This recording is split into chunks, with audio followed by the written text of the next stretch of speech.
اسرائیل تسلیم کرے کہ فلسطینی ریاست کے وجود کے بغیر اس کا وجود بھی نہیں ہو سکتا۔ سعودی وزیر خارجہ بیلجیم کے دارالحکومت برسلز میں میڈیا سے گفتگو کرتے ہوئے سعودی وزیر خارجہ نے کہا ہے کہ اسرائیل کی فلسطینی ریاست کے وجود کو تسلیم کیا جانا ضروری ہے اور یہ اس کے مفاد میں بھی ہے۔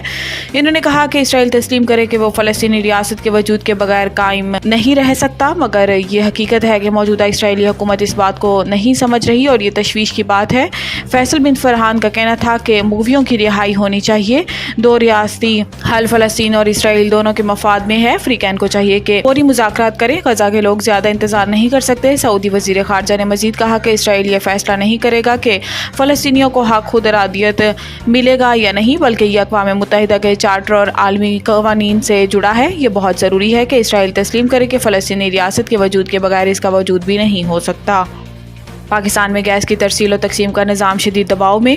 گیس ٹرانسمیشن سسٹم میں دباؤ 4.570 سے 4.970 بلین کیوبک فٹ کے درمیان قابو میں ہے۔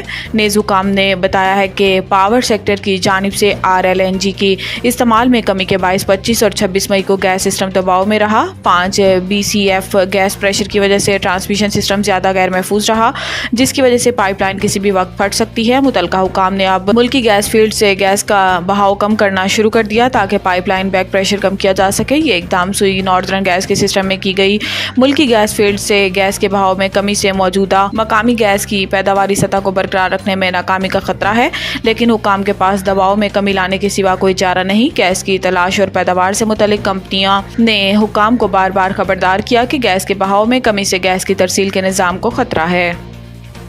کہ الیکٹرک بے لگام گھوڑا اور آئین کی خلاف ورزی کر رہا ہے۔ شرجیل میمن نے اپنے ایک بیان میں کہا ہے کہ بیلنس شیٹ نکال کر دیکھیں کہ بجلی کی فراہمی کے ادارے کتنا منافع کما رہے ہیں۔ کہ الیکٹرک روز اول سے آج تک ایک بے لگام گھوڑا بنا ہوا ہے۔ معاہدے کے تحت کہ الیکٹرک کو کمائی کا 1% حصہ نیٹ ورک بڑھانے اور ٹھیک کرنے پر خرچ کرنا ہے۔ شرجیل میمن کا کہنا تھا کہ بارش ہو یا گرمی کے الیکٹرک کے فیڈر ٹرپ کر جاتے ہیں۔ سندھ اسمبلی نے پچھلے دنوں قرارداد منظور کی کہ بجلی کی فراہمی والے ادارے اپنا قبلہ درست کریں۔ بجلی کی فراہمی والے ادارے اجتماعی سزا نہیں دے سکتے، یہ آئین و قانون کی خلاف ورزی ہے۔ بجلی کی فراہمی والے ادارے میٹر ریڈنگ کے بجائے محض اندازوں پر بل بھیجتے ہیں۔ صوبائی وزیر کا کہنا تھا کہ عوام بل لے جاتے ہیں تو کہتے ہیں کہ بل کم نہیں کر سکتے، قسطیں کر سکتے ہیں۔ سندھ کے دیہی علاقوں میں 100 گھروں میں 10 ڈیفالٹر ہونے پر PMT اتار کر لے جاتے ہیں۔ کہ الیکٹرک ہیسکو سیپکو آئین کی سراسر خلاف ورزی کر رہے ہیں۔ آئین کی خلاف ورزی پر قانون حرکت میں آئے گا۔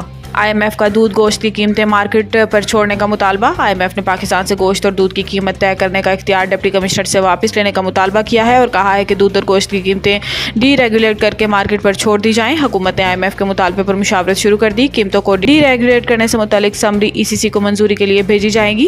دوسری جانب وزارت national food security and research نے قیمتوں کی ڈی کیپنگ پر مشاورت طلب کی ہے۔ Pakistan dairy cattle and farms association نے قیمتوں کو ڈی ریگولیٹ کرنے کی کوششوں کا خیر مقدم کیا۔